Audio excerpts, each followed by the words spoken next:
ایک بار حضرت صلی اللہ علیہ وسلم لوگوں میں بیٹھے ہوئے ان سے باتیں کر رہے تھے۔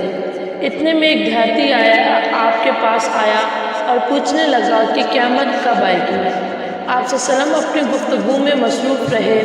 بعض لوگ جو مجلس میں تھے کہنے لگے کہ آپ نے دیہاتی کی بات سنی لیکن پسند نہیں کی، اور بعض کہنے لگے کہ نہیں بلکہ آپ نے اس کی بات سنی ہی نہیں۔ جب آپ اپنی باتیں پوری کر چکے تو میں سمجھتا ہوں کہ آپ صلی اللہ علیہ وسلم نے یوں فرمایا، وہ قیامت کے بارے میں پوچھنے والا کہاں گیا؟